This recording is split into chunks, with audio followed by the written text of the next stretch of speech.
Get therapy. I'm not reading. Get therapy.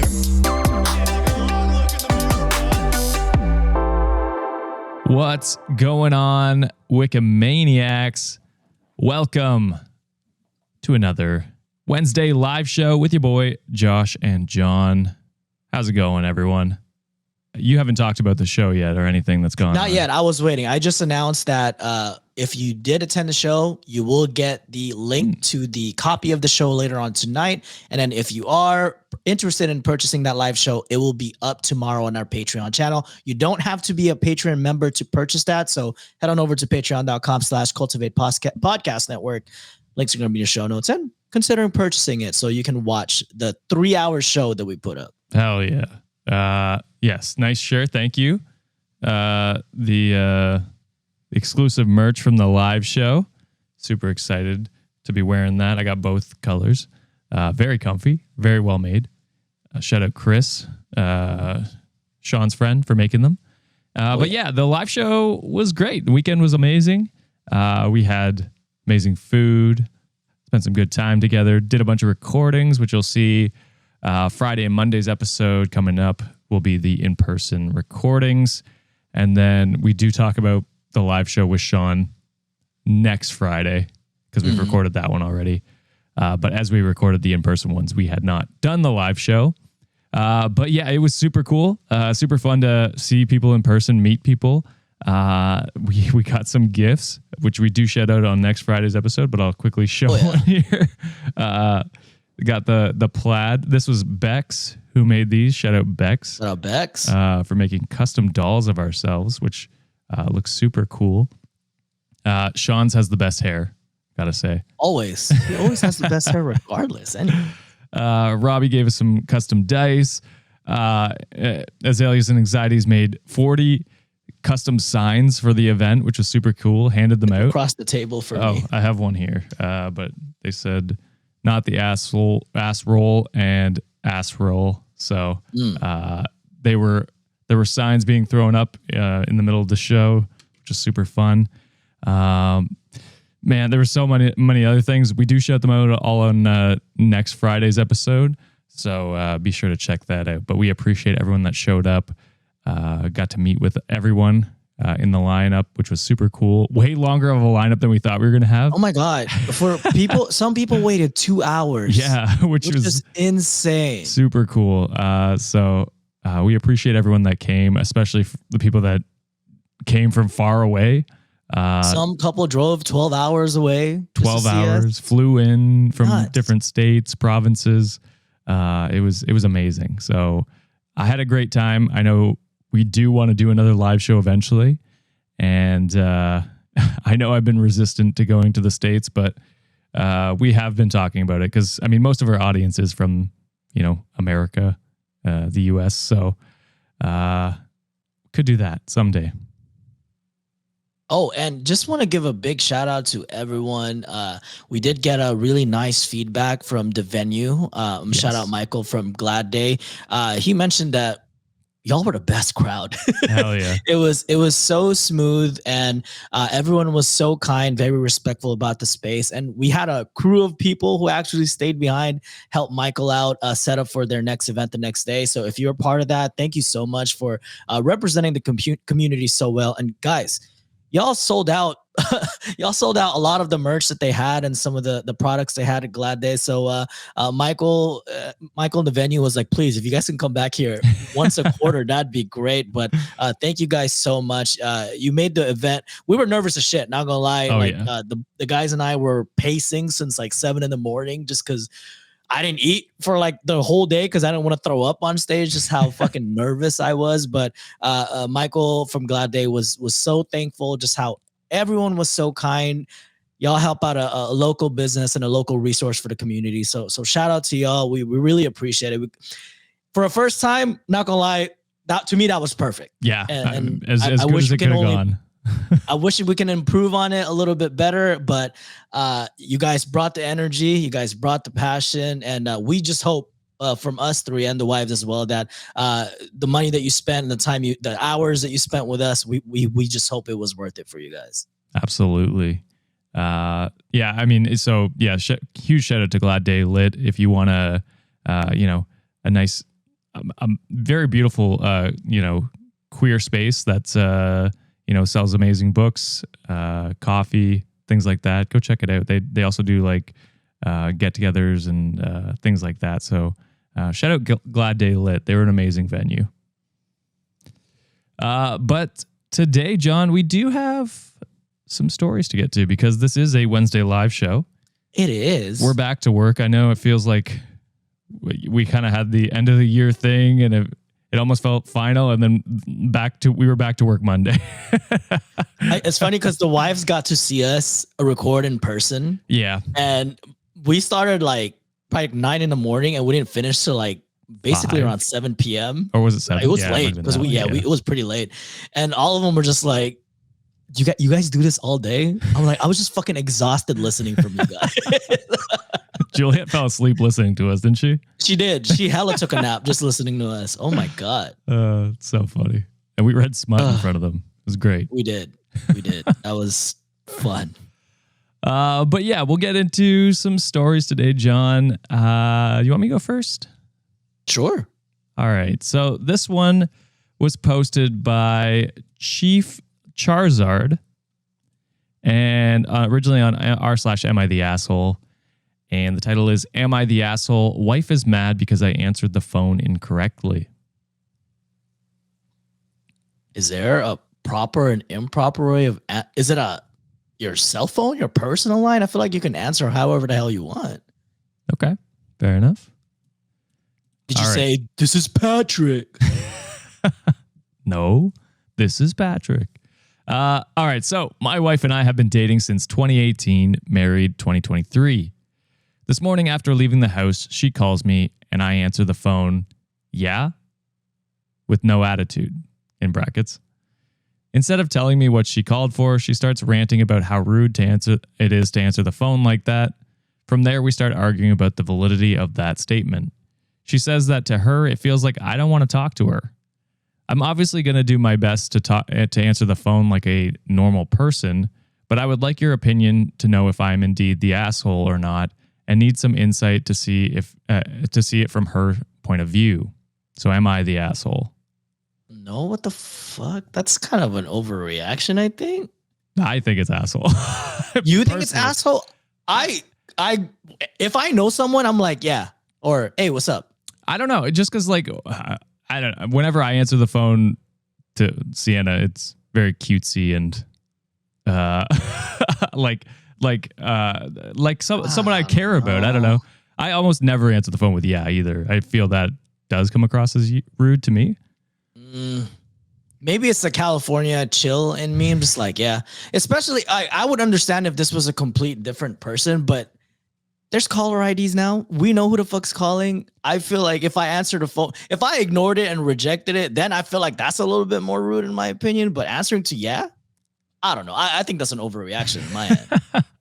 I mean, that's fair. I mean, that's to each his own, I guess. To me, yeah is like K. You know what I mean? When someone responds with just K, it gives that kind of vibe to me. Like, I don't give a shit. What do you want? Kind of thing. That's what it feels like to me. It's like, it feels like I'm an annoyance to you, which I don't love as a partner, but I don't know. Chat seems split as well. So this could be just depending on where you grew up and what your own answering is or how you feel like this comes across. Damn, I feel especially with no attitude. It's just like straight up. Yeah. I don't know it would have been better if it's like, what? But that gives me the same vibe to me anyway. Well, yeah, but if you answer the phone, it's like, yeah, it's a way different tone than what do you want or what? I guess that's fair, but to me, it just feels like you're not happy to hear from me. You're not happy for me to call. I'm just happy to be fucking. I don't know. I don't like phone calls, to be honest. But I don't. I think this is like just based on where you grew up and just based on your. I don't know. I just feel like it's not a big deal. Okay. I mean, yeah. Like I said, this could be wherever you're from, it could be different vibes. But for me, it feels like, oh shit, I'm in it, like I'm bothering you. That's what it feels like to me. Maybe that's my own social insecurity, but yeah, I don't know. Because whenever Sienna calls me, it's like something cutesy, and it's like a bit that we have together that is like because like she's calling me because she cares, presumably, and so I like to respond in kind. But again, could be a different vibe. I think it's just different. I go, yeah, sup, huh? I don't know. I just think this isn't a big deal. I don't think it warrants an argument, in my opinion. People are saying I'm too Canadian. Maybe that is what it is. I don't know. I think Reddit leaned asshole. Let me double check. Yeah, the flare says asshole. Oh, that's true. Jana says Filipinos just make a noise. Sometimes they go, and it's not. To me, the picking up part is the respect part. If I fucking don't want to just talk to you, I just don't even pick up the phone. I'm like, I see it, but I don't care. See, I think picking up is depending on like, I don't know. There's so many reasons that you might not have picked up in that moment, but answering and just being like, yeah, feels like it's like, what do you want? Kind of thing. We've gone over, but the flare says asshole. However, there was Glee, whatever, says technically no assholes in my mind, but your wife is telling you she feels disrespected when you greet her with yeah on the phone. You love her, right? Just address her how she wants to be addressed. This ain't a hill to die on. So, I mean, I guess could be fair, but yeah, it's like, if your partner's like, hey, I don't appreciate that, be like, all right, well, how would you like me to answer the phone for you, I guess? Confused Wolf says, yeah.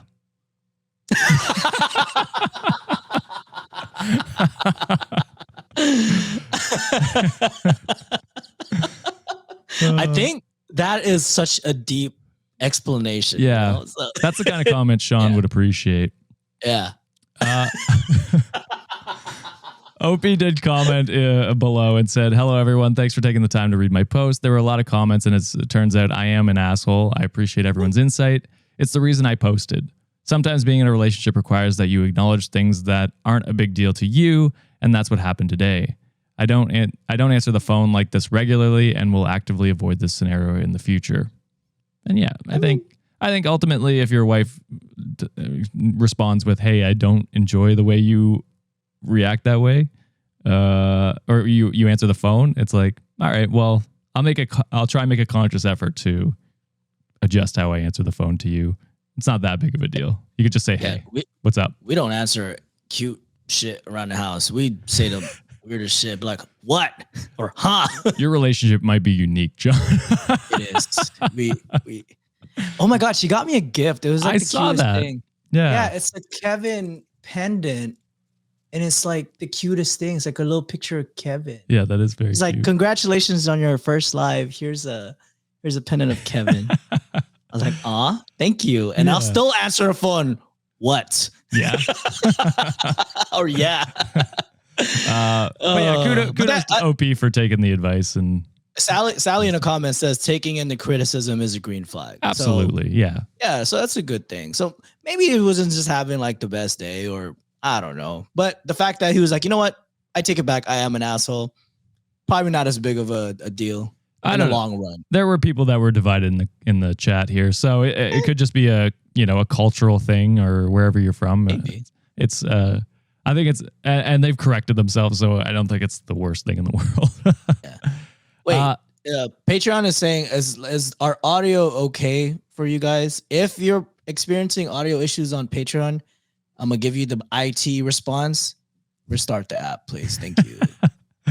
Shout out to LT Starbright, who sent $2 and said, bold of you to assume I answer the phone. Which, that's what John said. If he just doesn't want to answer, just hangs up. I must really love you if I pick up the phone for you. Yeah, fair enough. Otherwise, you better text me. I've never tried to call you. I mean, you could try. I'd be like, it's long distance though. When I call you, oh fuck, it's a different country. That's true. You're right. We'll figure it out. If a video is choppy, restart the app, guys. Oh yeah, we were supposed That's to all I can salute tell. to LT Starbright. Oh, what's up? Yeah. All right. I guess my first one for today, I guess I'm going, am I the asshole as well? So this one was posted by Danny Elitas. The title is, am I the asshole for wanting to leave early to the airport for our first international flight?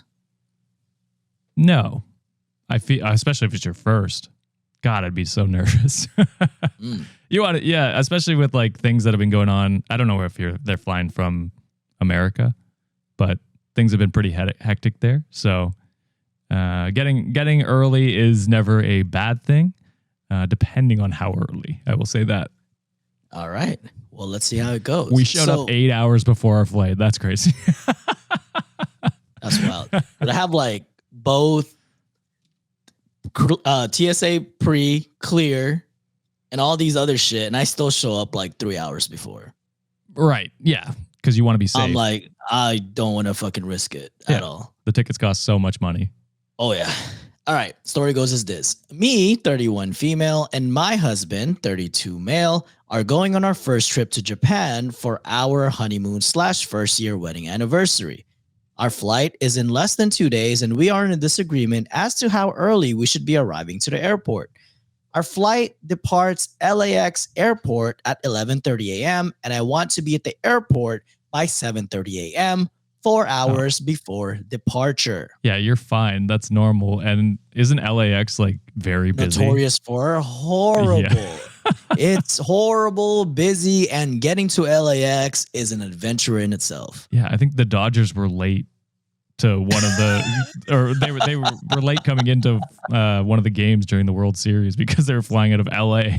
Dude, LAX is crazy. Actually, just driving in LA in general is like the bane of my existence. Anytime I see like the 5 or the 405 meet and going to LA, I'm just like, I don't want to be here, please. Yeah, like, well, and 4 hours is not crazy. That's like an hour extra from what they recommend. If I'm not mistaken, I think parts of LAX is also getting renovated, so that might add a little bit extra time as well. So, I mean, that could be me. True. He wants to be at the airport by 9:30 a.m., 2 hours before departure. And for context, he has never flown international and is afraid of flying, so his anxiety is very high right now. He claims he doesn't want to end up waiting at the airport extra time before the flight because the anticipation will make his anxiety worse. I, myself, am anxious that if we don't allow ourselves extra time for things to go wrong and for possible traffic delays. And for context, they also put, we live an hour and a half away from LAX. Then we could end up missing our flight. For further context, I have planned this entire trip myself with very little input from him. By his choice, because he has been anxious just thinking about flying for 12 hours on a plane. I researched, purchased the tickets, booked hotels and excursions, prepared the itinerary, and arranged for our ride to and from the airport. I am adamant about arriving 4 hours early due to stormy weather forecast, government shutdown chaos, possible traffic delays as we approach the LA area, and also allow us time to eat, breakfast, and relax before the flight.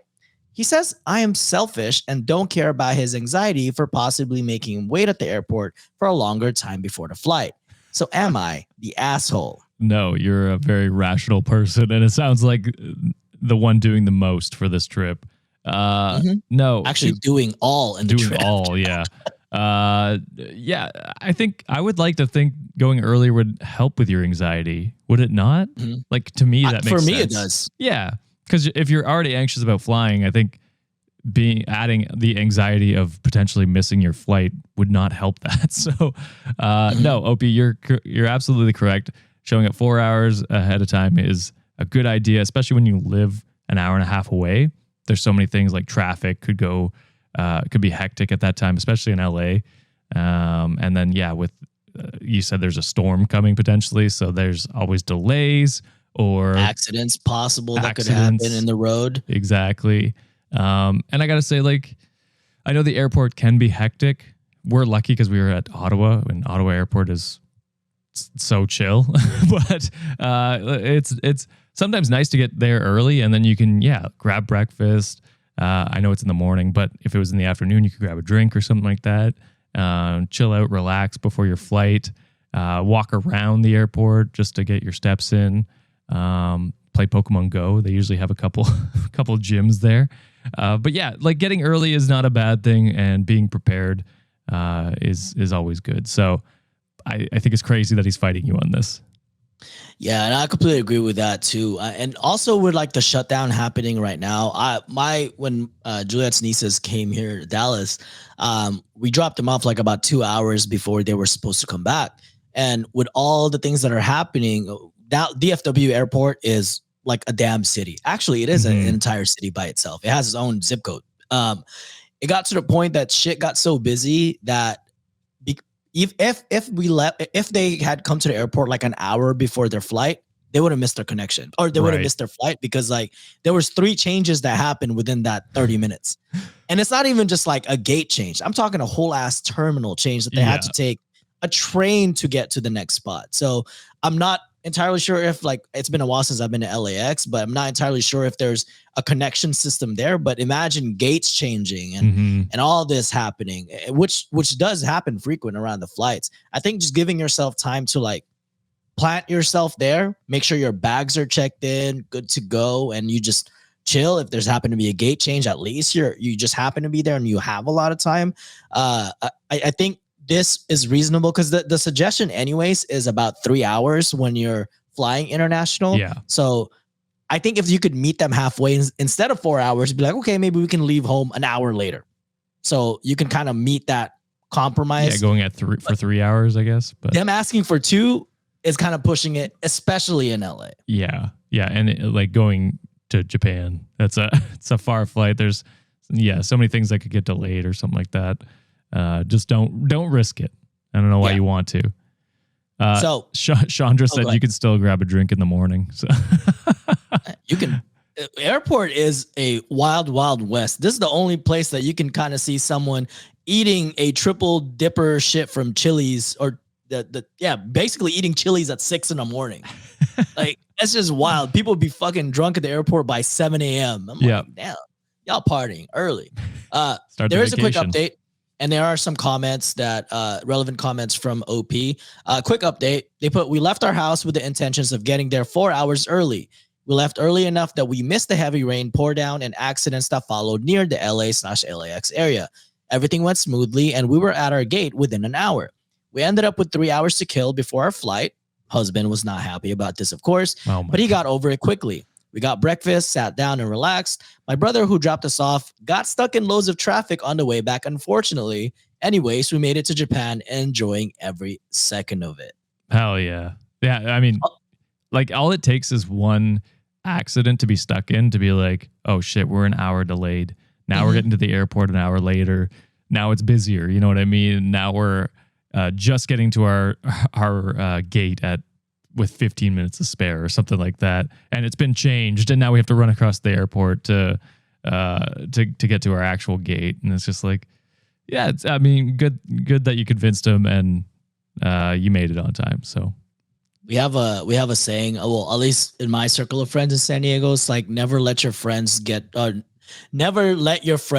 you off at LAX. it's basically, you have to take a day off. Especially from like San Diego, it takes probably, like, with traffic, probably takes about 3 to 4 hours from LA, when it's only an hour and it's like an hour and a half away. Yeah. Your friend basically wastes her whole fucking day just dropping you off. Take a fucking park and ride or something. I don't know. Don't subject your friends or family to that torture. That shit sucks. I will say, it is crazy. Like, the Ottawa airport is actually like so chill. Like, it is a small airport compared to many other ones, which is crazy because it's like our capital city. But I've only ever seen it busy, quote unquote, once.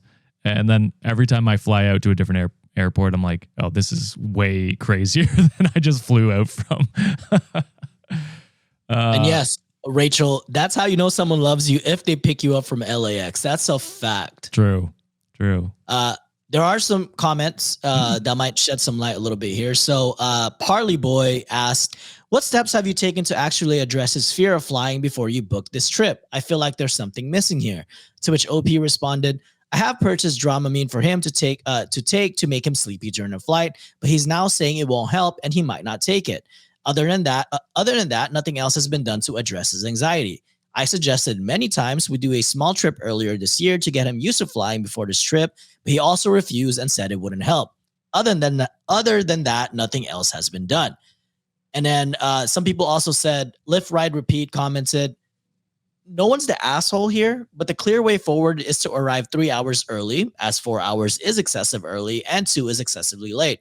Curious, why did you book a holiday 12-hour flight away if your partner is so afraid of flying, but you do you? To which OP responded, 3 hours seems to be a good compromise and I'm willing to do. Kind of what we suggested. Yeah. We both agreed that Japan would be our honeymoon destination a couple years ago, and he was willing to fly for that. According to him, it's also his dream to go to Japan. That's something we share. He seemed excited about the trip until it came time to actually start planning, which was almost 6 months ago. And I think someone mentioned in the chat why he refuses to take medicine. Yeah. Ron Bees commented, in all time, did it not occur to him to go to a therapist? And are you okay with the fact that you did all the planning, or did you need him to manage his anxiety and step up more? To which OP commented, to be honest, I have brought it up to him that he should look into therapy for his anxiety. We suspect he also has depression, but nothing has been done about it. I usually just do my best to be patient and accommodate as much as reasonably possible. I was not okay with having planned it myself for a while until I voiced it to him and talked about how his anxiety was just really bad. He didn't get more involved, but I accept that I was in control of it. I guess I really wish we had managed the anxiety before today, but didn't really make a plan for that. Yeah, I gotta say, I don't love that he's like, yeah, like I have this anxiety, I have this, potentially depression, but I'm not going to try and do anything about it to, that's not a good look. Yeah. For sure. Because then now you're having your partner, take care of everything. Mm-hmm. And this is one stressful aspect, just getting there.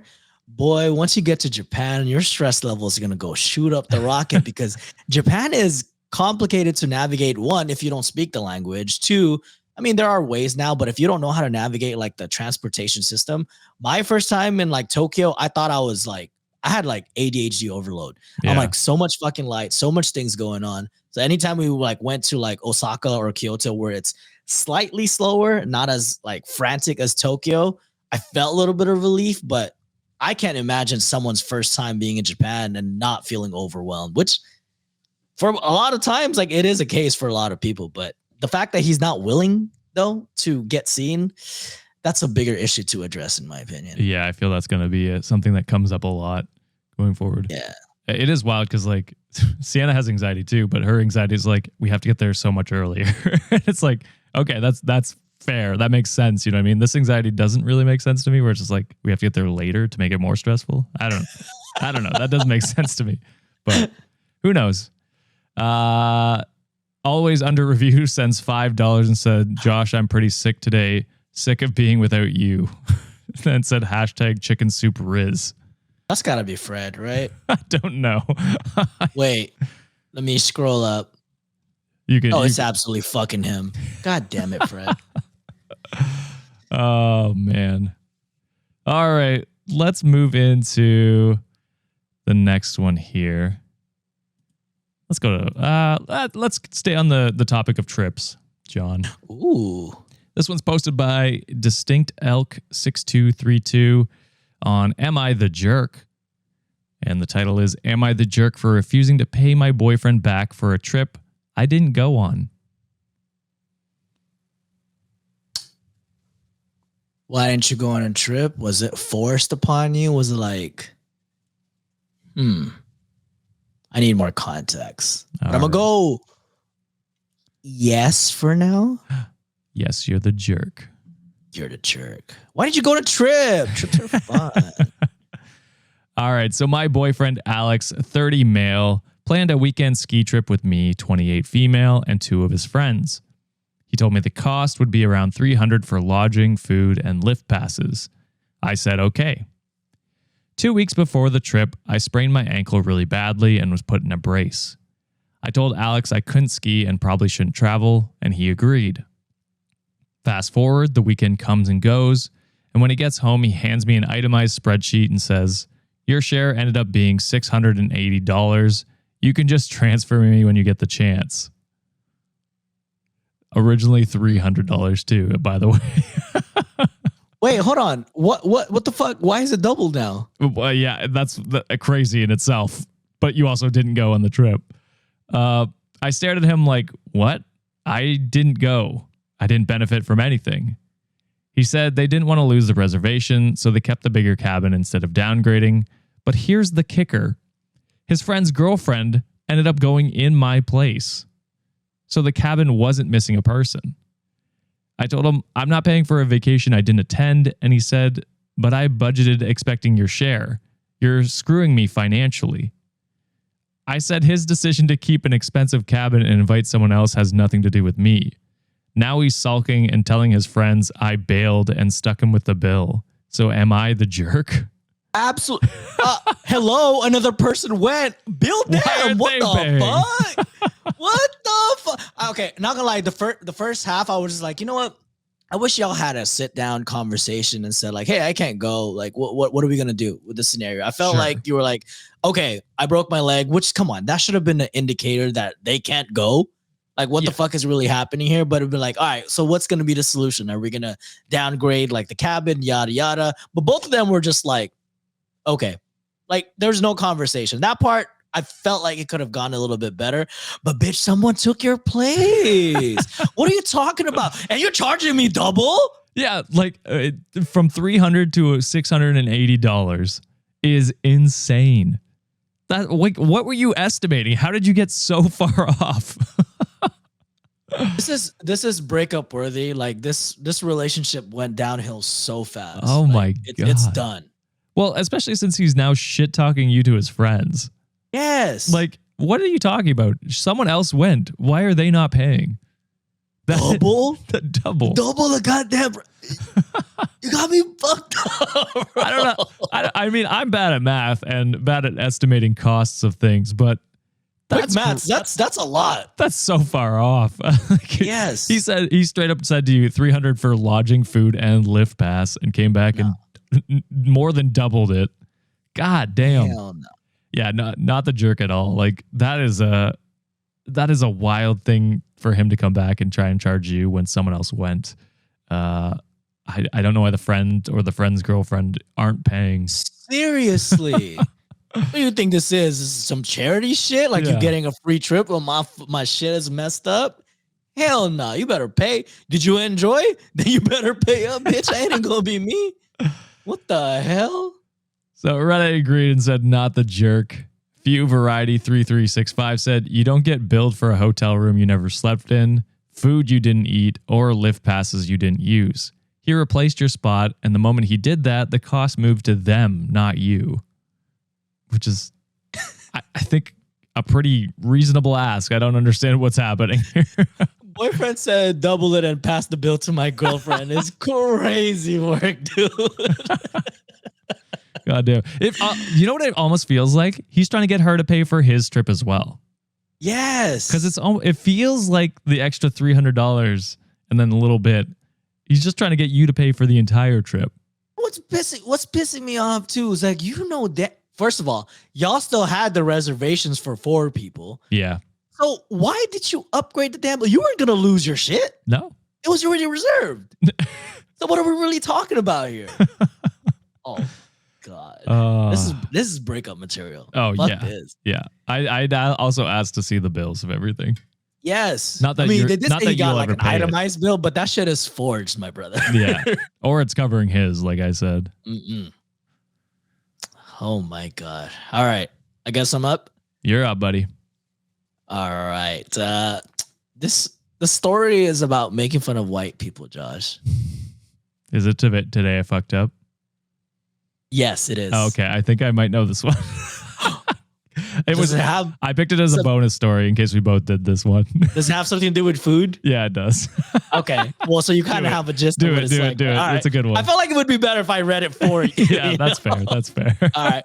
So the title for this one is posted by Happy Draft 9147. The title is "Today I fucked up by trying to prove I could handle spicy food and ending up in the ER."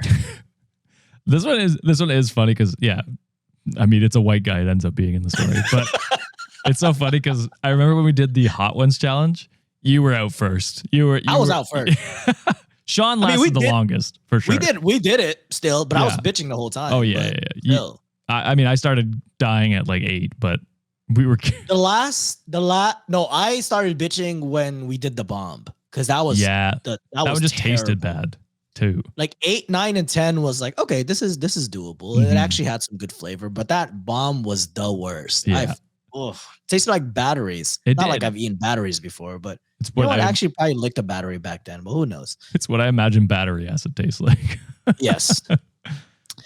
No, Fred, we're not saying that.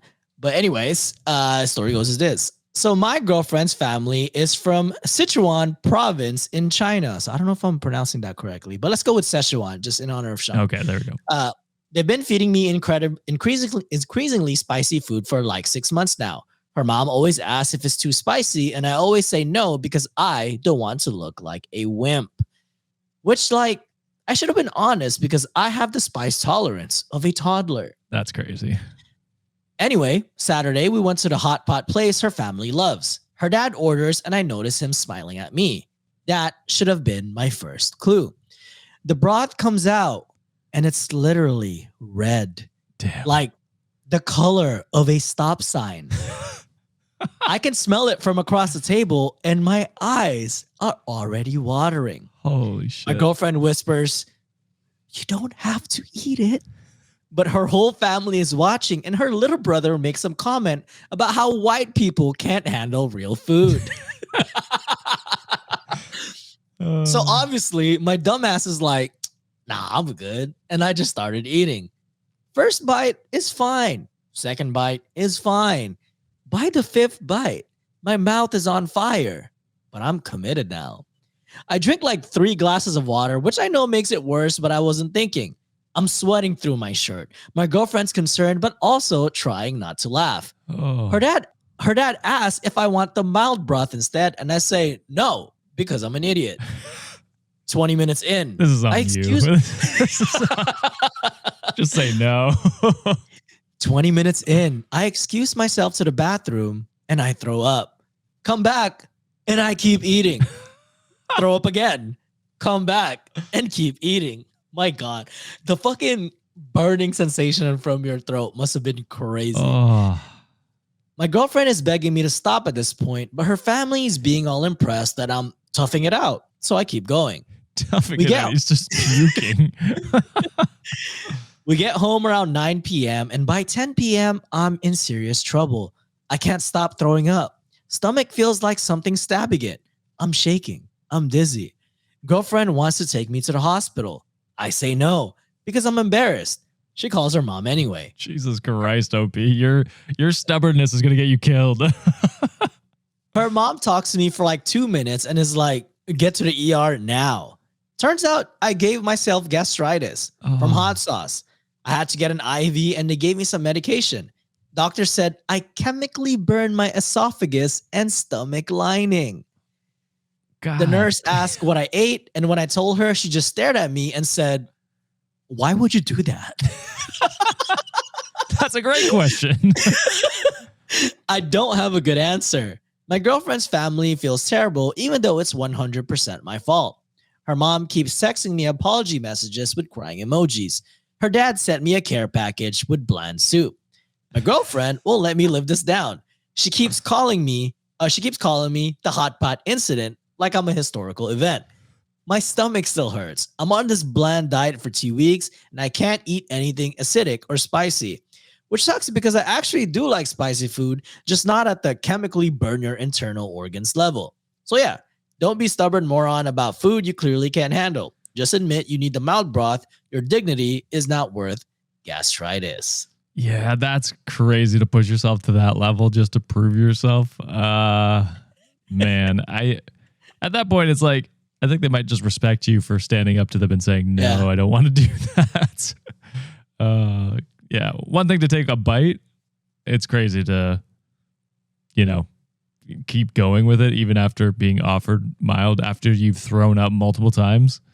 You're just asking for it at that point. Smollett's commented, at least your girlfriend knows now that you have zero commitment issues. Also knows that you're an idiot, though.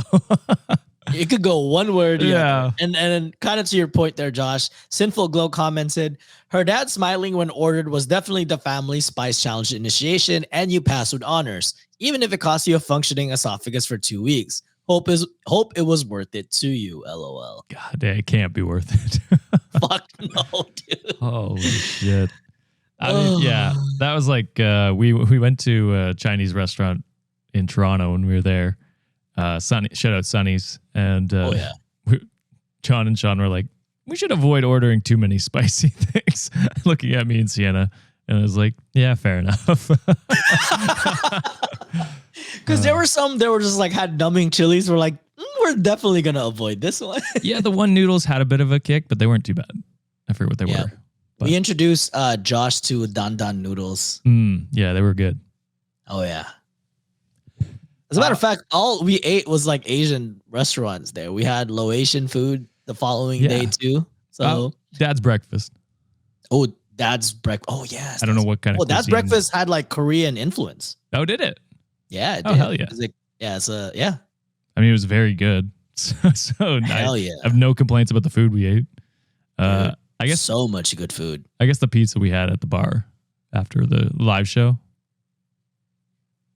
Oh, dude, I'm thinking about that. Your friend, Sienna's friend, suggested the pizza to get. Oh, that shit was fire. Yeah, it was great pizza. I think I had like basically the whole pie to myself. I was so fucking hungry. Yeah, I was starving at that point too. Yeah. Speaking of red foods, did you see that Dorito and Cheetos are getting rid of the red on their? Like it's now just like they're just plain. They look like plain chip. What do you mean? They don't have like hot Cheetos anymore? No, like they're still hot, but they just don't have the red anymore. Is it the dye or something like that? They got rid of the dye. Bad? Yeah. Let me be unhealthy. But yeah, it's kind of wild looking. I don't know. Not sure how I feel about it. I don't like it. So anytime like Juliet, sometimes she orders the baked Cheetos or baked Doritos, and like it says, oh, now half the calories. After I eat it, I end up eating like 5 bags anyway. So I'm like, she just gave me the normal calories. I now have eaten more calories than it would have been. That's Come funny. on. All right. Let's move on to my next one here. Posted by Sunflower92828 on r/nanny. Oh, this is new. It is new. And this is titled, Am I Overreacting About My Nanny Family Having Sex During the Day? Wait, while your kids are present in the house? Well, I mean, I think they're allowed to be in the house as long as it's not in front of them. You know what I mean? But like that's their work time though, right? Like they're technically on the clock. I don't know. I don't know what you're trying to reference here. Okay, that's weird. All right, let's All right. go. Also, I'm popping open an Alani, the Not Christmas version. Not sponsored. I want them to, but Please. they give a health warning. I don't know if you guys have that up there. Oh, do we have? I don't know if we have health warning. Well, maybe. It's my first time trying the Christmas one. Tastes good. Does it Nice. taste like sleigh bells and mistletoes? Kind of. It does kind of taste like Christmas. Kitten Mittens asked where the Dasani is. It's upstairs, I think. I sure as hell didn't bring it home with me. I'm trying to get Alani to sponsor us. That would be great. I want that stupid ass shit in my house. All right. So, hi, everyone. I'm 28 female, a full-time nanny for a stay-at-home mom with an 8-month-old baby. The baby is honestly perfect, so sweet and happy, naps great. I've been with the family for about 7 months now. The mom and dad are both amazing employers. They're super nice to me. The mom gets me Starbucks and acai bowls, even makes me lunch sometimes. I make $32 an hour with great benefits in the MCOL area, so this is overall a dream job. That's a great pay for like that's more than most people get paid, I think. Oh yeah. Here's my only issue. I'm pretty sure the parents are having sex during the dad's lunch break, maybe every day or every other day. They go to their room and I never see anything inappropriate, but sometimes I hear what I think might be the bed moving. It's not loud or anything, just enough to make me realize what's going on. Hell yeah. I mean, you know what? I take back the previous weirdness. I'm like, do you? Do you? Do you? Do each other. Afterwards, her hair is messy, clothes changed, that kind of thing. Oh, fuck yeah, let's go. It's like someone says, for $32 an hour, I'll take my damn hearing aids out and pretend I do not hear. Same here. Same. Here's my so here's my only issue. Today I asked the mom what she was up to when she came out of the room, and she didn't really say much. I kind of jokingly said, "Oh, were you napping?" And she got a little red and awkward. That pretty much confirmed it for me. I know they're married adults and it's their house, but it still makes me feel uncomfortable since I'm there taking care of their baby.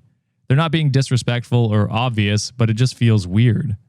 Would it be totally out of line to ask them not to do that while I'm working? Or am I overreacting and should let it go?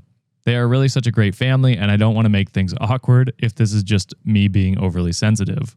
What would you do? I ain't gonna lie. If you feel uncomfortable about the situation, you might just have to look for another employer. But you are making damn good money. And if they're fucking, girl, you're making your clientele is gonna grow. What are you talking? You're guaranteeing yourself your clientele is gonna grow. Is crazy. You're gonna have yourself a future babies you're gonna take care of. But what you feel is valid, because if you're not comfortable about it and not comfortable about hearing that, but context wise, it sounds like they're being discreet, yeah. Doors closed. I mean, you can kind of assume what they're doing. They seem like they're a happy couple that likes to do the deed. They don't outwardly put it in your face. But if you're uncomfortable about it, unfortunately, if you do have that conversation with your employer, I don't think you should. I don't think you should. First of all, if you're uncomfortable, you might not have a future with them if that's something that you're going to bring up. So I would tread lightly, but then again, your own comfortability and your own personal values is yours. And if you don't align with that, you might have to look for something else. Yeah, because the couple's not doing anything wrong. It's their household. They're being discreet about it. They're not like, like throwing it in your face. You're the one actually prying by asking her, "Oh, what were you doing?" Like, mind your own business. If that makes you uncomfortable, like, you can quit. That's fine. I wouldn't bring it up to them because, I mean, that's going to make it worse. I think more awkward. So yeah, to me, it's either, you quit, or as many people in the chat are saying, throw some goddamn headphones on and make that bank. I will, if for that much money, I'll bring them up juice afterwards. Are you fucking kidding me? I'm like, y'all want snacks? You guys want snacks? Y'all want energy drinks to replenish? Like, a nice Alani, maybe? Maybe. I'll grab. You need a hairbrush? You need like a robe afterwards? Like, I got y'all. Throw in another throw in another $5 an hour there. I'll fucking referee it up for you guys. Like, I'll fucking set the tone, if anything. Like, what are we talking about? You want me to take the baby for a walk so you can get loud? Like, let me know. I mean, just let me know if there's another one coming out. Like, please, I've been a good employer. Like, I've been a good employee to you. Please, like, hire me more, pay me. Shit. Yeah. Let them fuck so you can have more work. Are you kidding me right now? So New Philosopher said, I mean, good for them. Many parents end up hating each other during the baby years. These guys are lucky they can afford a nanny and maintain a healthy sex life. They treat you well. You can't actually hear anything, so I would not be making things awkward. To which OP responds and said, it's very awkward. They both come down smiley and happy and in a good mood. Like, guys, I know what you just did. Who the fuck would it be happy and smiley when someone just got cracked? Are you kidding me right now? I'd be happy too. Yeah. Just like, damn, our kids are taken care of. His kids My wife is taken care of. My wife's taken care of. Like, are you quit your goddamn job, you ungrateful asshole? Yeah. I'll take that job. I don't even like kids and I'll watch them. Are you kidding me? For that much? Shit. Lucy from Kazoo says, then just quit. Which I think is fair if you're that uncomfortable. To which OP says, this is a super good paying job. The parents are beyond nice. This is the only flaw. I still think maybe I should mention it and maybe they'll stop fucking during my workday.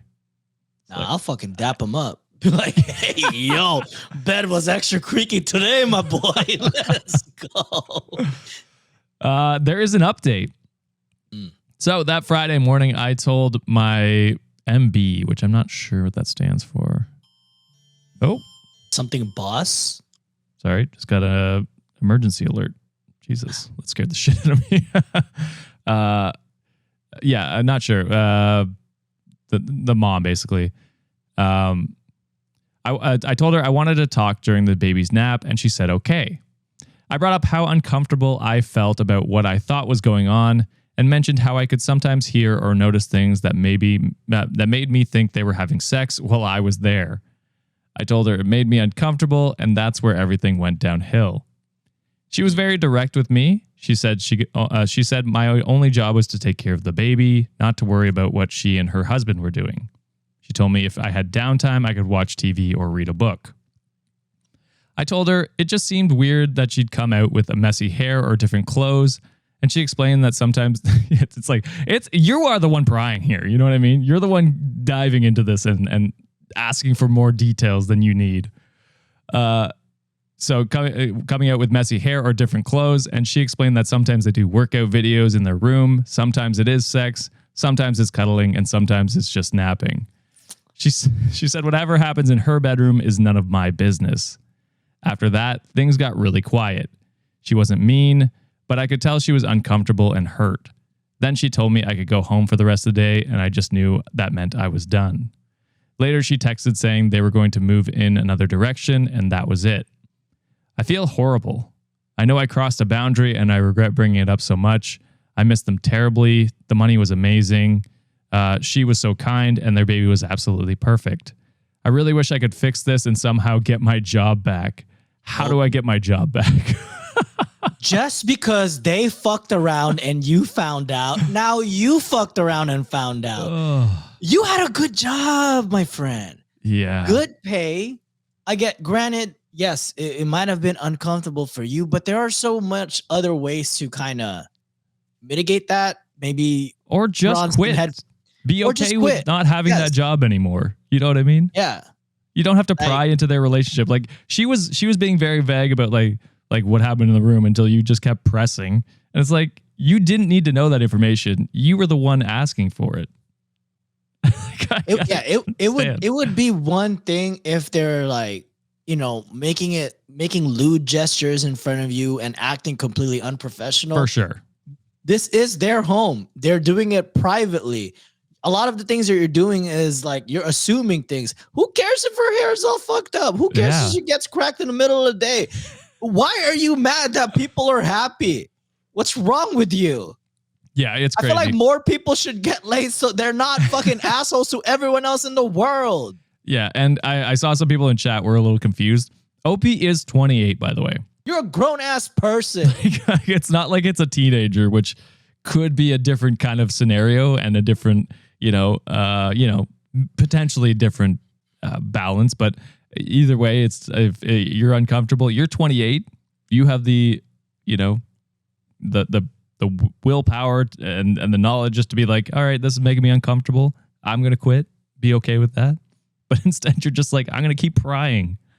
Oh my god. Yeah, y'all need a new nanny. Shit, I'll do it part-time. Yeah. Something. So he'll even get you snacks. I'm telling you. Appropriate's usual says, why are you this concerned about your the nanny's parents' lives and their comings and goings in their own home? They're definitely coming and going for sure. Read a book, rearrange the diaper holder, literally anything other than making the parents embarrassed in their own house. To which OP responded, said, it's weird because she's so giddy after having sex. It's a mood shifter. It's odd. Like it puts me in even more, like it puts it even more in my face. Like, oh, I got laid. So it just has to be jealous. You bitter asshole. And then there's a final update here. So I sent a text to her on Sunday morning, and she responded this morning saying she forgives me and that she hopes I can take this as a learning experience, but they will not be hiring me back. I miss her so much. She said she talked to her husband about everything and they decided to give me a month's pay until I find a new job. Dude, Crazy. OP, you had a generational fumble. You have no one to blame here but yourself. I honestly didn't expect that. I was really kind to it was really kind of them even after everything that happened. I miss my unicorn family so much. I was completely in the wrong and I take full responsibility for that. I know I hurt people who trusted me and that's something I have to live with and learn from. I will not be filing any sexual harassment reports, which There was none. you would not have a leg to stand on anyway. The people who were telling me to do that were not giving me good advice, and I will be keeping my distance from them from now on. I miss my nanny baby so much. I can't believe I won't be going back. It breaks my heart because they were such a big part of my life. I keep replaying everything in my head and wondering if there's anything I could say or do to make things right. I know trust once broken is hard to fix, but I wish I could show them how much I've grown and I'm truly sorry. I'm trying to find a new job now, and honestly, everyone's been so rude. It's been really hard, and I can't believe my old employer still paid me $5,200 after letting me go. That's insane. Dude. That was so generous of them. I really didn't deserve it after everything that happened. To be honest, maybe part of the problem was that I was a little jealous of her. She's a stay-at-home mom, beautiful, only 28, rich, has this gorgeous home, and her and her husband are truly happy. She's such a good mom, and it just felt like she had this perfect life, her dream life, and I'm the same age. And I think that made me feel small in ways I didn't realize at the time. I hate admitting that, but it's true. Now I just feel lost. I miss them so much. I keep wishing I could go back and do things differently. I know I can't, but I still hope one day I can find a family half as good as them. I don't know if I should try reaching out again down the road or just accept that it's over and move on. Part of me wants to hold on to hope, but part of me knows I need to respect their decision. Any advice on what I can do to maybe get them back, or should I just leave and start fresh? I'm really debating and feeling lost about what the right thing to do is. Learn from my mistake, guys, which I don't think anyone was. I don't think anyone would have made the same mistake as you did. Yeah. Don't leave a good. Honestly, leave them the fuck alone. Yeah. They were extremely kind to you already. They let you down way too easy, in my opinion. Yeah, and then you have the kind of the audacity right now to possibly file for like sexual harassment. There's none. No. You have no basis in this matter. Like they did, like I said, like what we've been saying throughout this, they don't do it directly in front of your face. Like, bro, like they were doing it in their private sanctity of their bedroom. And Writing Giraffe said it's like, you're not going to listen, so why ask the question? It's like, yeah, why go to Reddit to ask, like, what should I do about this? And then just not listen to anyone. Like, what the fuck? I would not be surprised if you keep begging and prodding them to take you back that they don't file a harassment case on your ass. Yeah. Like, this is the consequences of your actions. You have to live with it, unfortunately. And you keep saying you miss them, that they're a unicorn family. Well, you had it and you blew it. Yep. Move on. Get help about your insecurities and leave this family alone. Hopefully they found a nanny that, is up to their standards or like don't get as pressed as you do. Yeah. And I forget who said it in chat here, but they said she sounds like a prude, but that could be the case. But to me, it felt like she was more jealous of OP or of the family. They admitted it. Yeah. And it was like they're just kind of projecting their insecurities on them. To me, that's what it felt like. Also, I got to say, this entire second update, 0 periods. There was none that whole time I was reading. I was throwing them in where I thought they should go. Well, it sounded perfect, my guy. Well, I think Opie should get therapy. And for sure. Yeah, work on herself, because this sounds like more of an internal issue than anything else. And then to finish it off, Jin Bolog Katsor says, as a babysitter, you should leave your bosses alone when they're fucking. They're literally creating your future income stream. Thank you. Just like you said, John. Man. Let them come to grow your income. Come on. Jesus Christ. Also, they paid you $5,200 after you left. God damn. Dude. It's crazy. They were way too kind. Way too kind. boy. All right. Take it away, John. Okay. All right. So this one is from r/advice posted by difficult lower score ice 8192. The title is My Married Best Friend is Cheating and wants me to help her cover it up. No, that's crazy. That ain't my friend anymore. No, to ask your friend to do something like that is insane. I don't know. Yeah, I think I would immediately tell the other person. Oh yeah, cutting off immediately, or at least cut them off. Yeah, like it's like maybe I don't want to do any of this, but Jesus, that's crazy to ask someone. I don't want to be an accomplice to your shit. That's what I mean. It's like, what does that reflect me as a person?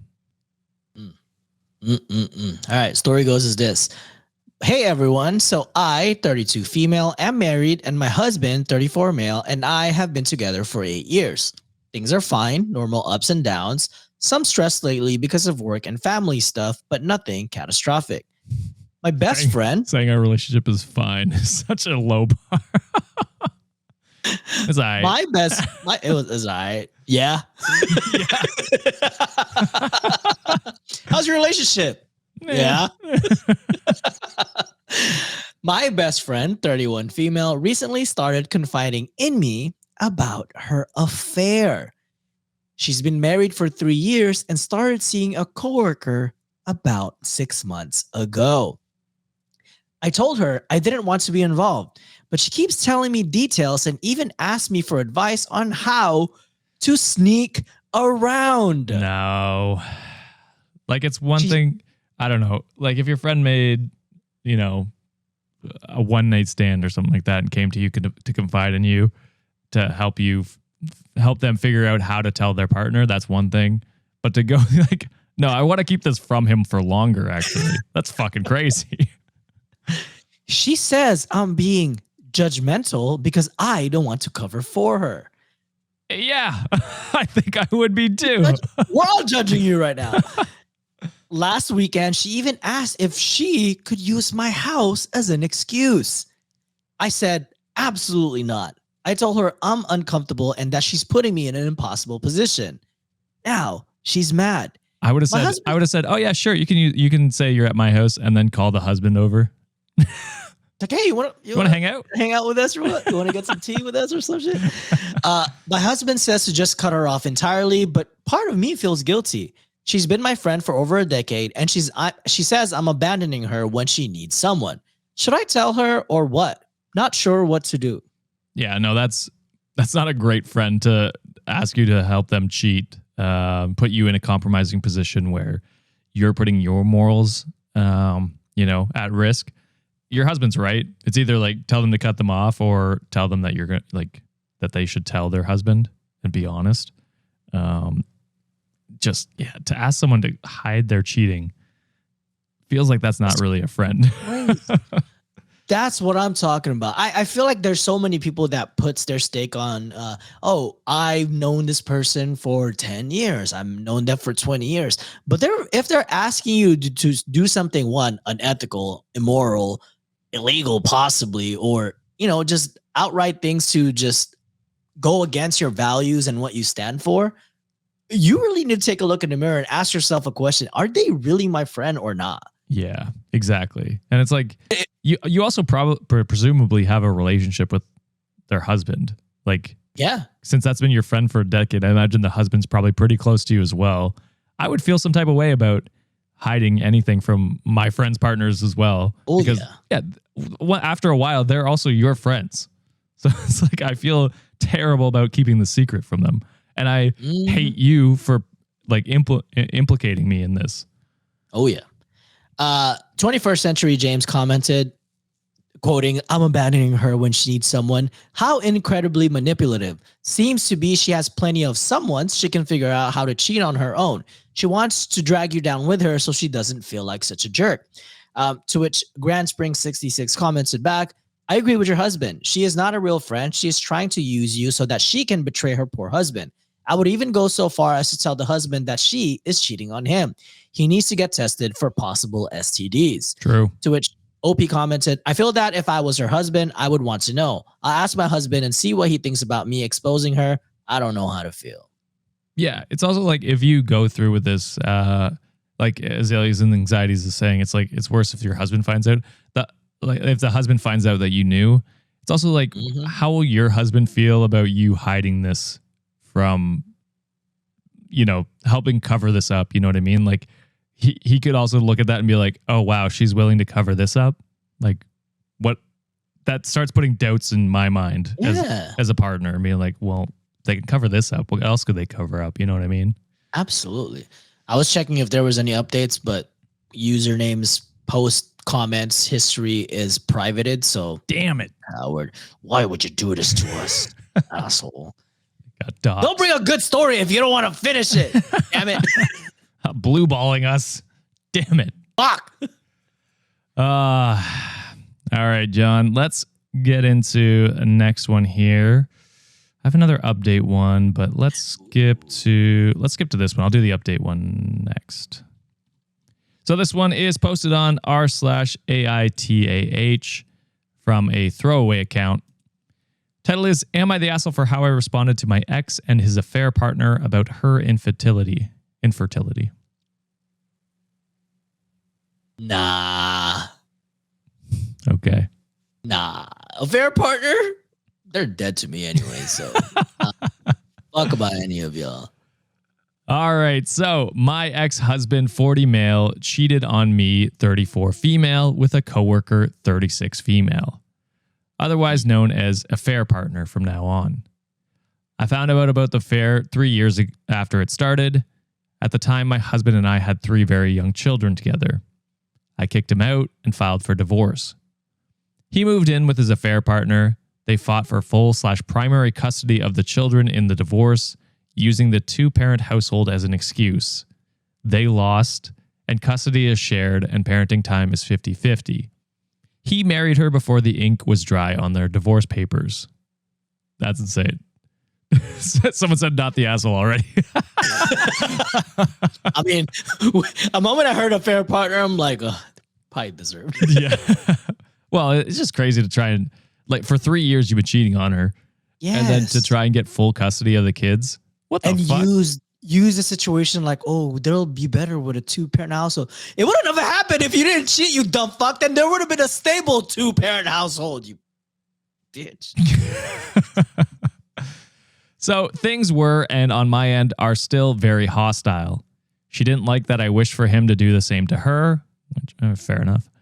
Yeah. He didn't like that I told his family I tested for STDs after learning of his affair. And the only reason I told his family is they wanted to know why I couldn't just be friends for the kids' sakes. I told them because before the affair partner, there was another coworker who I now suspect he also had sex with or wanted to at least. And because of those 2 things, I wanted to be sure he didn't give me anything. My ex told me it was pretty gross. It was petty and gross when he only had 1 affair and it was only 1 woman for 3 years. It's still another thing for your peen to go in. No, but so John, you don't understand. It was only 1 woman for 3 years. Get it? Oh my God. My ex and I use a co-parenting app for communication, and I ignore calls and texts. The times this gets tricky is face-to-face. I need to keep up some kind of civility if my kids might see us together, which is more difficult than some would believe, but I love my kids more than I hate him. Our kids are all school age now and doing okay. They prefer my house, and I have a hard time being at their dad's house some weeks. I have them seeing a therapist to help them process, but I knew none of this is ideal.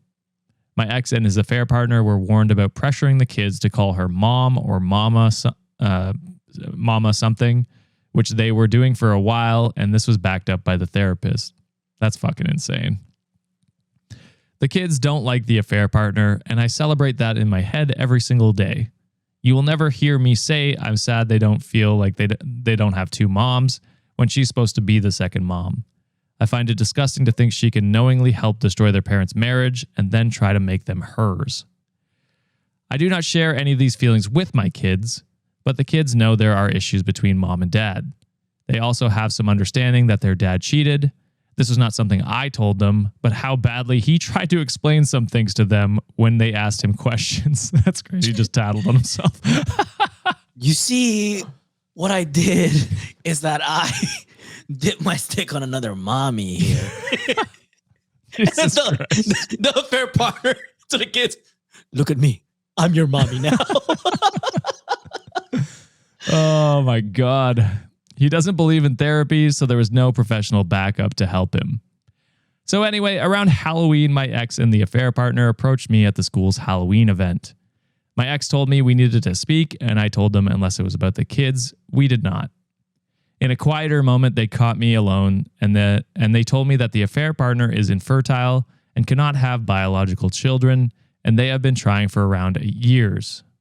They've been trying around for years. They told me it would mean so much if I would let go of my hate for them and be more kind to her and encouraging to her and the kids bonding so that she doesn't feel like an outsider forever.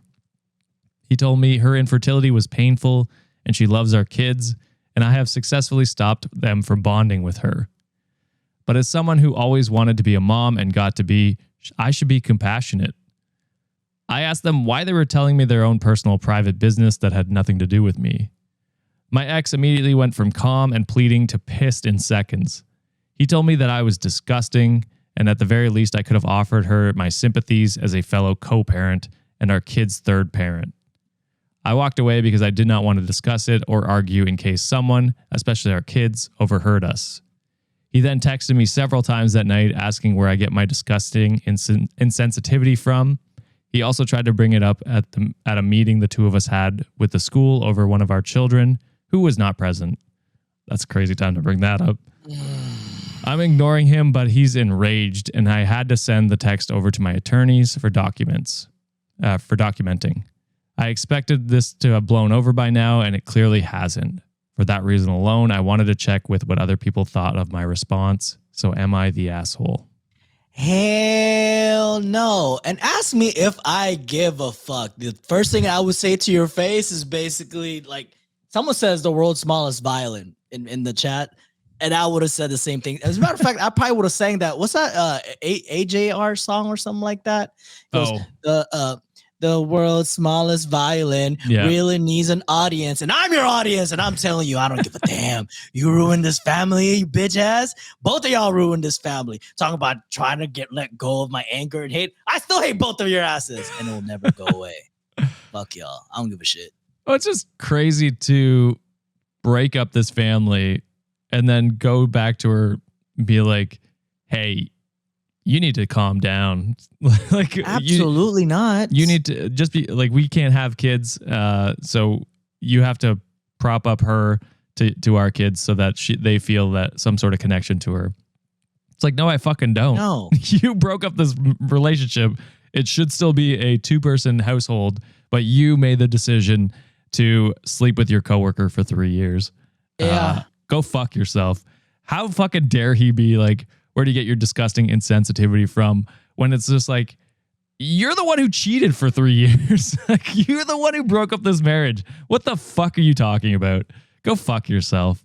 Yeah. It's crazy that the court systems are forcing you to be in contact with this person, because holy fuck, this is just toxic.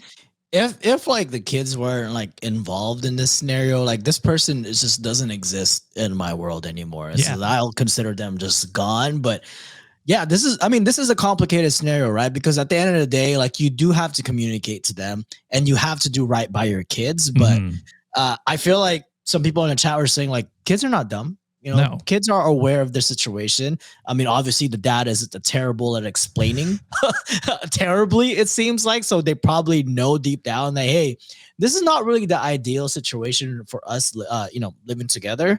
But, I think OP in this scenario is like level-headed than most people. And I also would not give a fuck about any of your sad shit, anything that happens to you. The only thing I'm lasered in right now is the well-being of my kids. Yeah. I don't care. I don't care what the relationship is with you, as long as when they're living with you, they better be secure or all hell is going to come loose. And someone in the chat also said that hopefully OP gets full custody. I'm also hoping that's the case as well. So Puzzle, Reddit team, not the asshole, as I imagine we can all guess. Puzzlehead Cup said, not the asshole. It's almost comical. He wants you to sympathize with his wants. I know you prefer to have the kids 100% of the time and child support from him. He only cares about sympathy when it works in his favor. To which OP responds to that and to your comment there, John, said, I think the kids would be better off with me, but I'm realistic that he would need to majorly screw up for that to happen. And I can't wish for that for their sakes. I just hope he does better by them. So it's like, yeah, you do wish for that, but it's also like at that point he's being a like a negligent father or a terror, like, which is the kids are the only ones suffering in the situation, which should never happen. Exactly. So yeah, it's like OP is right. For the kids' sake, you don't wish that he screws up that badly that it needs to be 100%, but it would be easier for OP and the kids if it was. Which 100%. Is the crazy thing is he's the one that initiated the biggest screw up of them all anyways. Like, yeah. By fucking ruining the family. Exactly. So I don't know. It's just, what a piece of shit. The best thing they could do is just leave you the fuck alone, other than scheduling for the kids and just being, you know, a good father to the kids. But that's probably too much to ask for. All right, John, take it away. I do have one last one. I don't know if you have an extra one. I have a couple here.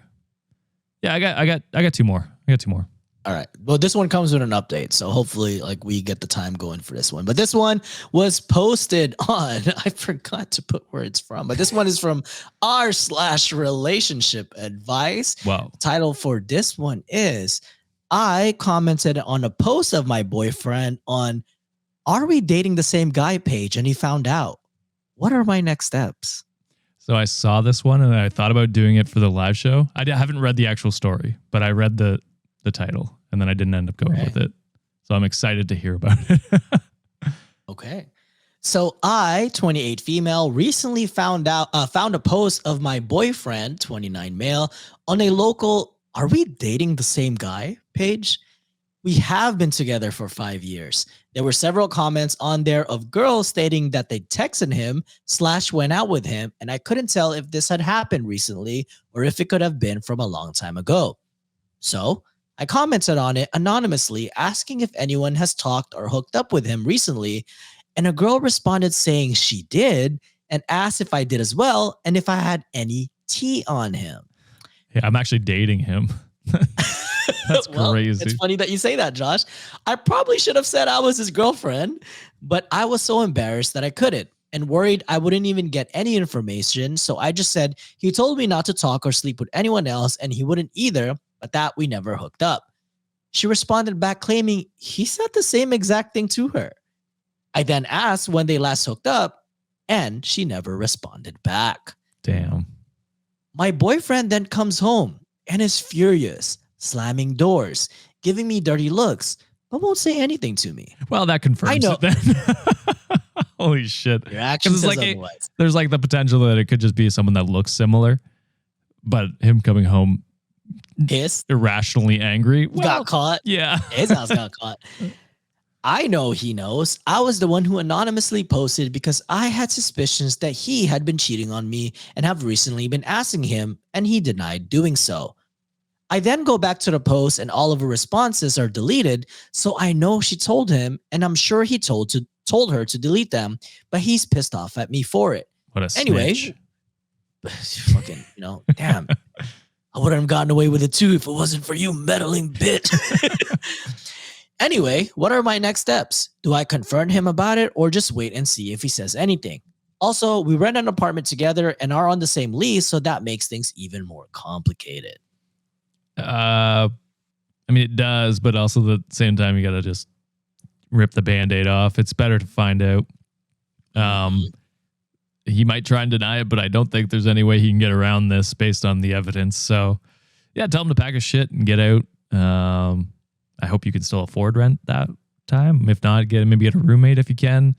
But yeah, I would not put up with that shit. Absolutely not. Ray 1991 commented, "Leave him. Why do you need a confession from him? You already know what's going on." To which OP responded, I guess I want some kind of closure, although I don't think him admitting to it will give me that anyway. Plus, he'll probably lie, so it's just my own delusions wanting him to realize he's wrong. It's definitely over between us. So Yeah. that's one good thing at least, but there is an update. Okay. All right. Update goes as this. First off, I wanted to thank everyone for all your helpful advice on my original post. He did admit that the girl sent him a screenshot of the post, and he was just upset because he didn't like a bunch of random people knowing his business. Shut the fuck up. Don't cheat then. Always when they get caught. Exactly. Exactly. But I also found out that he brought that same girl to our apartment when I was out of town a week prior, and they had sex in our bed. Yeah, at that point, he can keep the apartment. I don't want to fucking be there. Kidding me? He never apologized for it, but simply stated that if I came home when I said I was, and for context, I put, I went to my mom's because we were in a fight and hadn't spoken in days, and I decided to stay 2 days longer, then it wouldn't have happened. Oh my God. It's your fault I cheated. That's a crazy statement. If you didn't fight with me, I wouldn't have fucked anyone else. This is your fault and only your fault. I wonder why the fight happened. Oh my God. Because you're an asshole. We are absolutely over, and although he had begged me to forgive him for a couple days, he finally got mad enough at me because I wouldn't have sex with him that he left me alone. It's too expensive for me to break the lease, but we live in a 2-bedroom apartment, so I am able to have my own space. Or so I thought. I woke up yesterday at 3 a.m, wondering where my dog was, as he always sleeps next to me. I get up and I can't find him, but my ex's door is shut, so I open it because I can hear my dog sniffing under the door to get out. There he is, sitting on the bed with my phone in his hand, going through it. After we had established that we were not together, I take it and look at the screen time information, and he spent over 30 minutes in my saved passwords. What a fucking creep. So now I am actually concerned and very weirded out, and may just ask my mom for a loan to break the lease because he literally creeped in my room when I was sleeping and took my phone to get through it. Anyways, thank you to everyone for the comments and concerns and advice. Although I feel like I wasted many years with him, it was a growing experience and I will absolutely do better in the future. And then a quick edit. I did also get STD tested as well, just waiting to hear the results back from it. Yeah, as people are saying in chat right now, it's like change your passwords, everything, because there's a chance he just saved them all, and you don't want him to have access to anything. Yeah, I was super worried that something was going to happen to the dog, and then I was going to have to, talk about being in a video game. I mean, I still kind of want to, but the best case for you is to get out of there, OP. He sounds like an unhinged, really full of himself. And yeah, I wouldn't want to be in that scenario if I were you. So whatever you can do to get out, even if you have to just go live with your parents for a bit or friends or family, get out of that situation because he sounds unhinged. I would even go a step further here with Josh's suggestion of like change all the passwords and all of that. And great violence. idea. That too, in a video game, we have to say it like legally contract. Yeah. I would go a little bit further than that and just go above and beyond. And like, if you have any files in your computer, save it in a secure hard drive that only you have access to, and wipe everything fucking out in your desktop or your hard drives. So that way, like, they might not be able to access to it. Some people are technologically savvy where they can proxy in like information so they can always kind of keep tabs on you. Yeah. I would also go further. And if you have like a phone, especially him going through it, open it up, check if there's some sort of like tracking mechanisms or anything. You just never know nowadays. That's because it's readily available. I would absolutely try to move in with like your parents, like as soon as possible. If they're okay with that, change your phone, like log out of all your accounts, anything that you know of, change everything, because this guy, one, sounds very dangerous, and one is a habitual liar already. So you just don't know how capable he is of possibly doing something more evil than already is. So well, and he's also already shown that he doesn't care about your privacy or, the agreement of, hey, we're separated now. Like, keep out of my room. And he's already, going against those boundaries. So it's like, yeah, who's to say what he'll do once you leave? Yeah.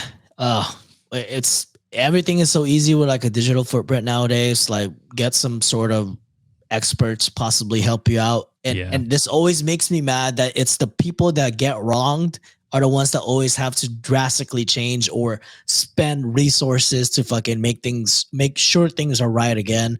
But like I said, hopefully the STD result is not like a bad thing. It's a positive thing for you. And no, hopefully it's negative. That's what I meant. But wishing you the best, OP. This guy sounds like a piece of shit, and you dodged a bullet. Absolutely. I agree. All right, John, let's hop into my second last one here from Best of Redditor Updates, originally posted to Ask a Manager. So we're here to ask you, John. Okay. This one, I forget who the original poster was. I don't know who the original poster was, so we're going to have to go without it. This one is titled, Coworker Won't Stop Sulking After I Turned Down a Date. At work? You're sulking at work? You better goddamn give me my deliverables. If my project gets affected because your bitch ass keeps crying, this ain't the right place or the right time. I need to freaking make sure my shareholders get the value, baby. Not fucking around. John's more worried about the bottom line. Bottom line? Well, maybe let's circle back on your sadness later on. This ain't the right place or time for it. All right, so I moved into my current role in late November last year. Many of the other employees have known each other for years and socialized together outside of work. In principle, I prefer to keep my work and personal life separate, but I will go to lunch from time to time and to the, quote, yay, we met our targets, drink nights. The problem, one of my male colleagues has taken a fancy to me and asked me out. There is no policy against dating your colleagues where I work, just not direct supervisors/supervisees. Supervisees? I don't know. I'm saying that wrong. It's fine. However, apart from the fact that I don't care to star in the office gossip, I have spent enough time around him in the last 5 months to know that I am not at all attracted to him. The first time he asked me out, I had no interest in him or the drama, so I declined and told him that I prefer to keep my social life well away from work. Unfortunately, this apparently was not enough, as he asked me out again 2 weeks ago, offering tickets to a concert the following weekend. This time I told him that I was sorry if my previous statement had been ambiguous in some way, but I was really not interested in dating him and not to ask me again. To make matters worse, rather than just awkward, it appeared that one, that this was a crushing blow to his ego, and two, that he told his confidants at the office what he was planning to do, in the expectation that I would be delighted with his offer.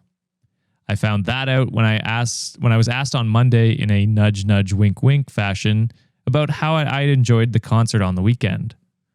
Further, one of his confidants attempted to reproach me for turning him down, to which I told her that my personal life was really not her business.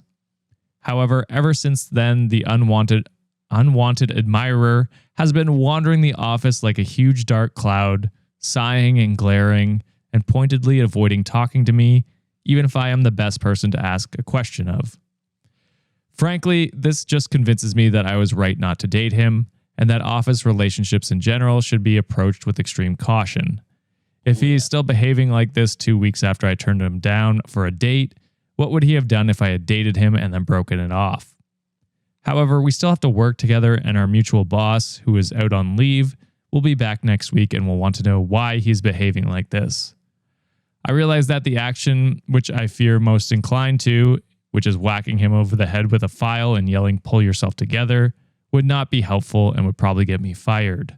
What alternatives do you suggest? Well, first of all, this guy's being totally unprofessional, and I guarantee you, this is the type of motherfucker.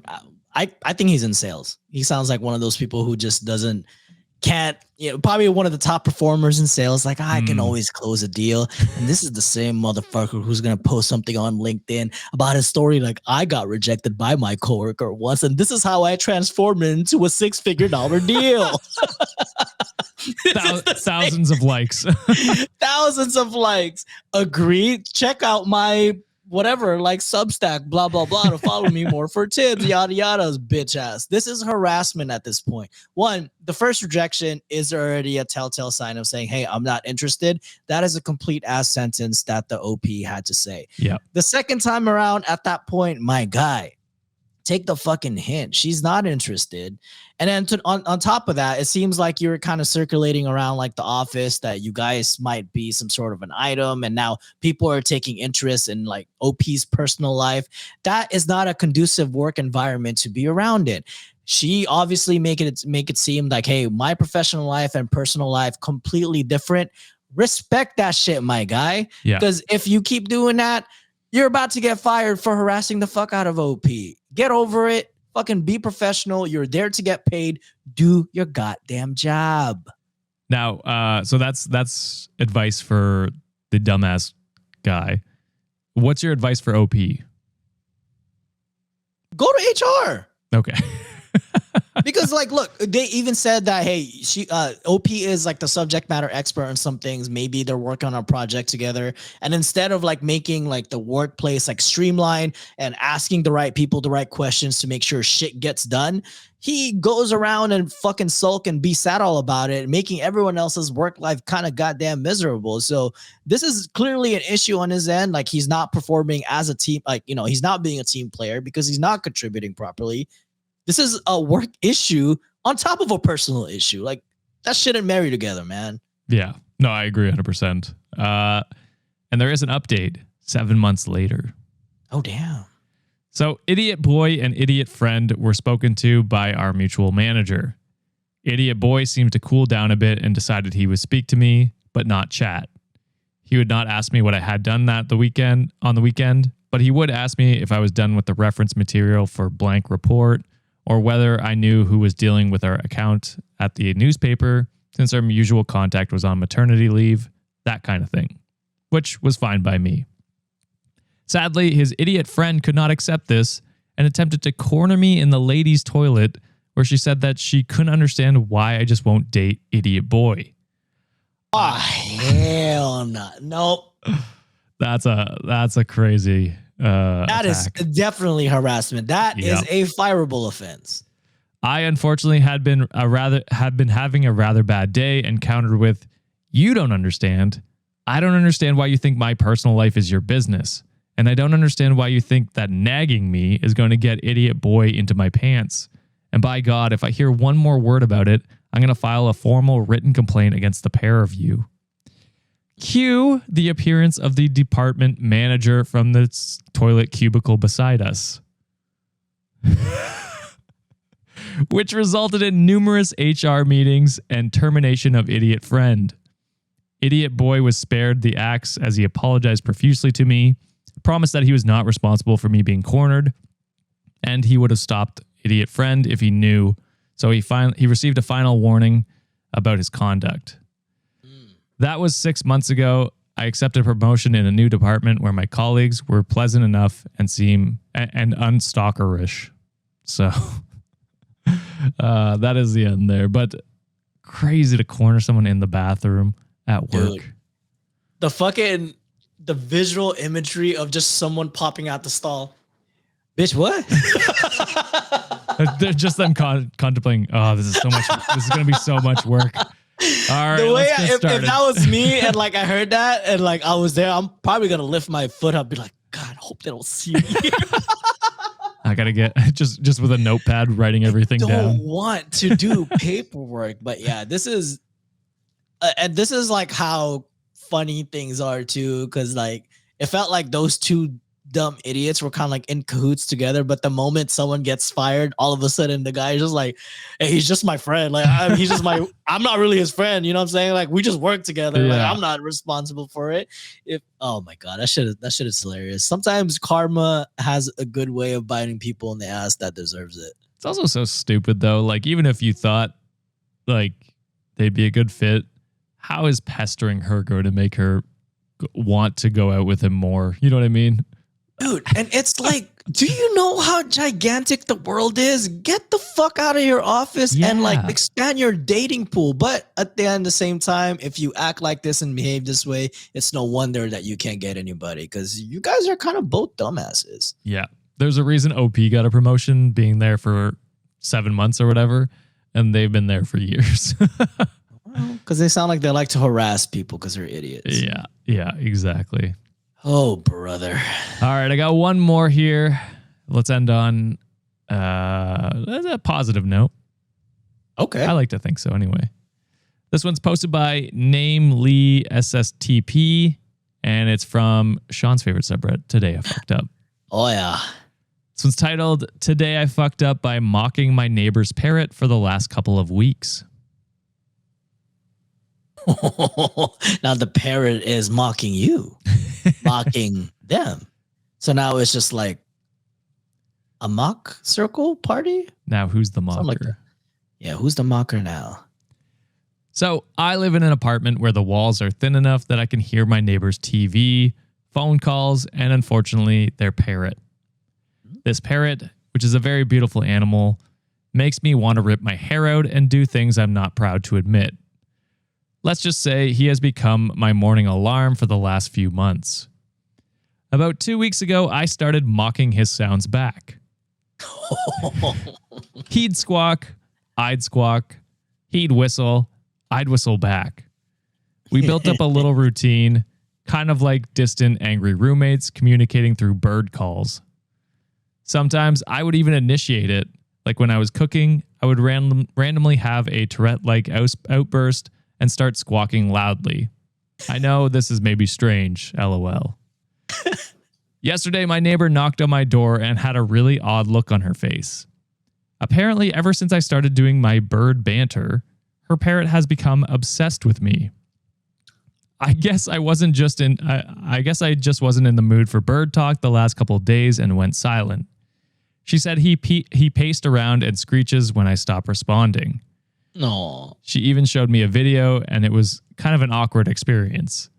She said he used to have a parrot friend years ago that died, and she thinks it wanted some sort of bird companion.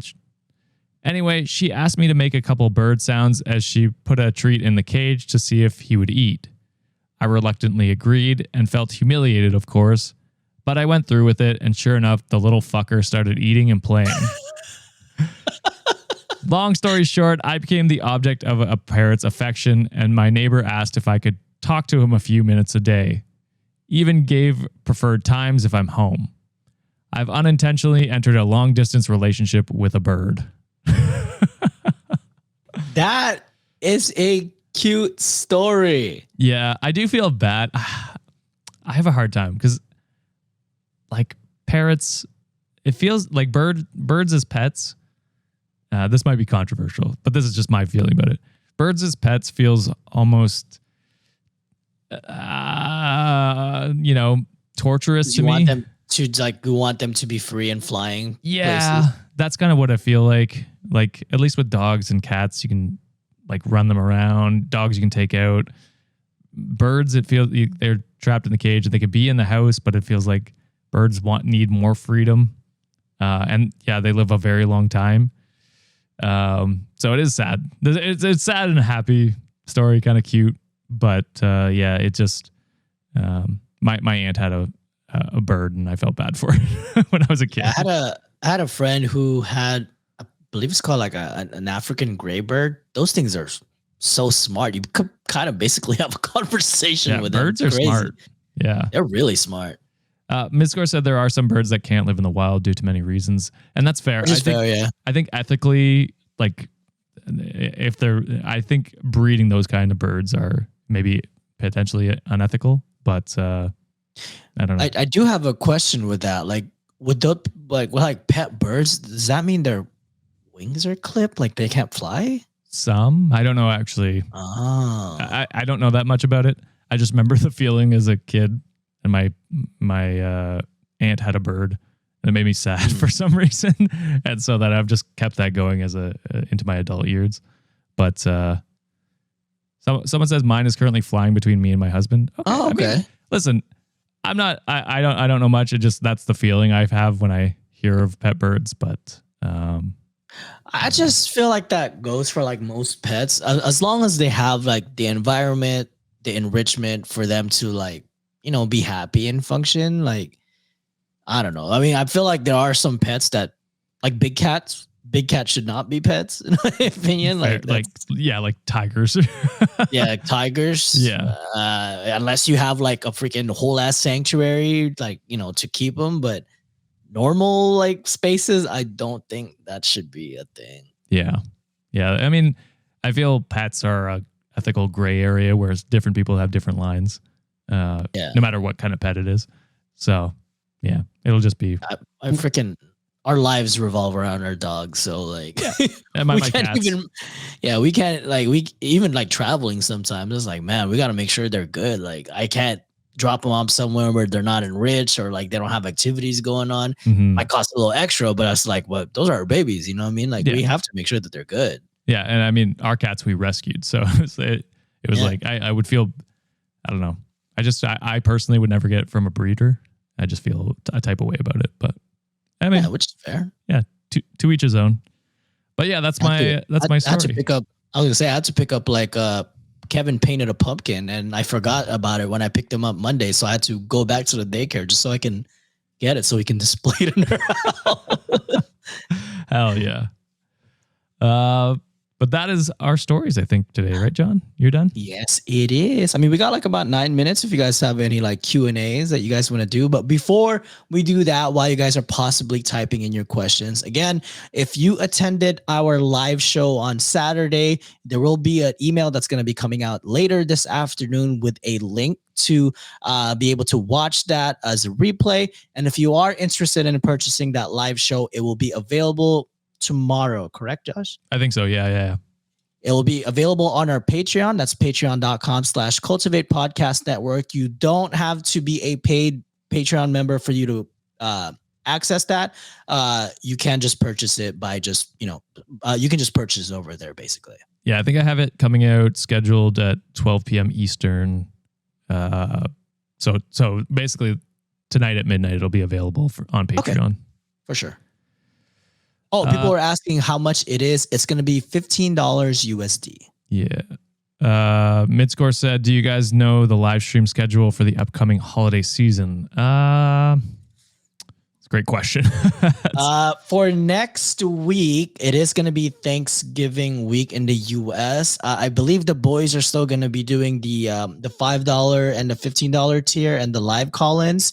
I will not be participating in the live call-ins, unfortunately, as I do have plans. And then as far as like recording, us, like we kind of collectively, as a group, we decided to kind of cap off our recording schedule like around the 8th of December. So we pre-recorded a bunch of our schedules. Stay tuned on when the recording streams are. It does get kind of complicated around like the holidays, but we will make an announcement for sure. Yeah. I mean, I imagine the 3rd will be live, John and I, during the day. Yes. And then the 10th we'll do a gaming stream, I imagine, with Sean. And then 17th and 24th will be complicated. Depends on and the 31st. John's traveling and so we'll see. We'll see what we do there. I could play a video game. I could play Dispatch because I haven't finished that. But that's kind of the schedule. If you're a patron, we have because we are also going to be, there's going to be a week where we're not going to publish any episodes publicly, but if you're a patron or a YouTube member, you will have one. So you won't miss us too much. Hell yeah. When am I not traveling, Midscore? I don't know, to be honest. I went to like 6 places in like the past 4 months. I'm tired. He's tired. Marissa Fields says, hi boys, I was the couple that drove 12 plus hours from North Carolina to see you. We got back at 4:30 a.m. Monday morning. Holy shit. That's crazy. Oh my God. That was almost like Sean. So we went out after the live show and then we got back to our apartment at like 2 a.m., something like that. 1:30, 2 a.m. And then him and Nancy stayed up and then just left for the airport at like 4, something like that, or 3:30. Oh, they left at 2. I at said 2. bye to them at 2. Yeah, you knocked out, brother. Okay, yeah. It must have been, we got back at 1:30. I must have knocked out sometime between 1:30 and 2. And then they just stayed up all night and left. So, but shout out to you for traveling to see us. We appreciated it. Y'all were lovely too. So thank you for staying on that long meet and greet line. You guys were the best. Hell yeah. Beck said my boyfriend said he thought the live was better than your recordings. Well, I mean, fair enough. That's a compliment. Yeah, we'll take that. Thank you. How long would Marissa asked, how long was the full meet and greet line? We started at 9 p.m. Eastern and we got kicked out by Michael around 11:30. Yeah, it was 2 hours. Almost as long as the show, which is crazy. Yes. It's Ray98 says, any Thanksgiving plans, John? Yeah, just gonna have dinner with my mom and then we might watch Wicked, I believe. Ooh. Yeah. That's awesome. Oh shit, yeah. Kittenman says who date everything with Sean.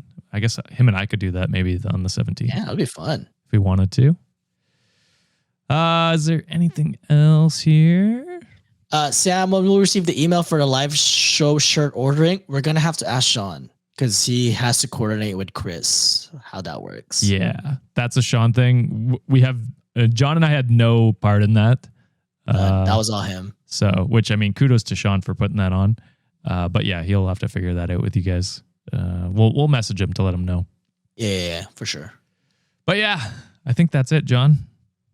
That's it. Ready to close it out? This will be available on YouTube, Spotify, Apple Podcasts, wherever you listen to podcasts. After this, sometime in like 4 hours, 3 hours, something like that. So we'll see how quickly I can get this turned around. But we appreciate you for hanging out with us on a Wednesday and excited for you to see the next 2 episodes where we're in person. Super exciting. It was weird. It was weird for us. Again, this was like the 3rd time we ever recorded in person together. Yeah, it was very odd. Wait, no, second. It was second time. The second time we ever recorded in person together? Yeah. Holy shit. Anyway, we hope you enjoy those episodes as well as the live, which is going up 12 a.m. Thursday morning. So Eastern. So go check that out. We appreciate you all. Bye. This is good. Oh, sorry. I got last delivery. Juliet made sinigang with bone marrow and some dumplings. Oh my God. I'm going to eat. Well, I'm going to go starve now. Bye. Bye. Get therapy.